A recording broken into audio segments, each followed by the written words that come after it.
Avec la messe au soir du jeudi saint commence le Triduum pascal, c'est-à-dire les 3 jours où nous vivons le mystère pascal du Seigneur.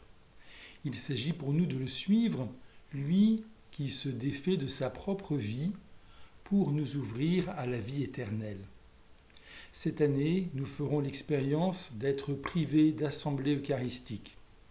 Nous serons davantage en communion avec de nombreuses communautés, très souvent privées d'Eucharistie à travers le monde, celles d'Amazonie en particulier, pour lesquelles le pape a porté une vive attention.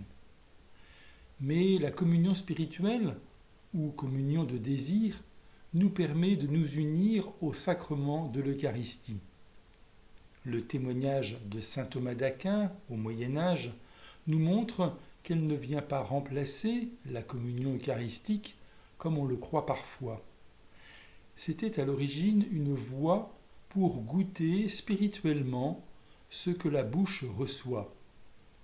Vous trouverez ci-dessous une prière de communion spirituelle rédigée par l'évêque de Vannes, ainsi qu'un lien pour suivre un enseignement de Monseigneur Rouget à ce sujet.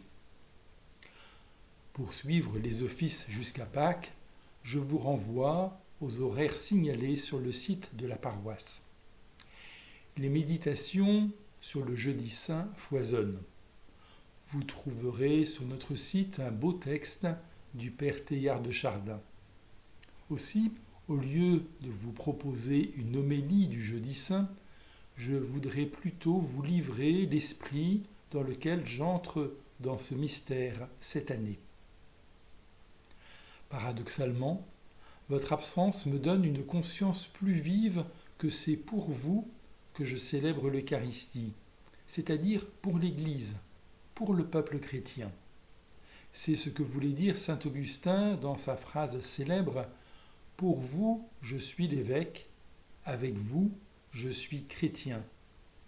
Pour vous, je célèbre l'Eucharistie, avec vous, je suis en jeûne d'assemblée eucharistique, et les membres du corps du Christ que vous êtes me manquent profondément. » Mais dans cette forme inhabituelle de la messe, en solitaire, je suis davantage habité par le monde en souffrance, les malades et les personnes très isolées, les personnes en deuil, le personnel soignant, ceux qui font preuve de solidarité, ceux qui sont plus éprouvés dans leurs conditions de logement ou leur situation économique.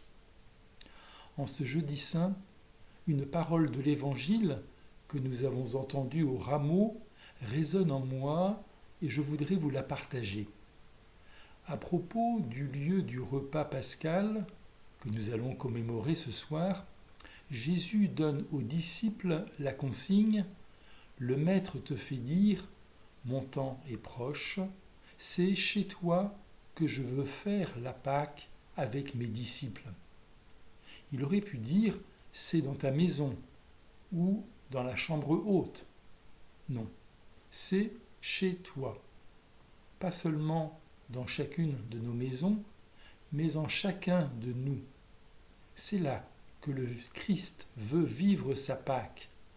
Alors, faisons les préparatifs afin que le Christ puisse faire sa Pâque en nous. Je vous dis à demain pour le message du Vendredi Saint.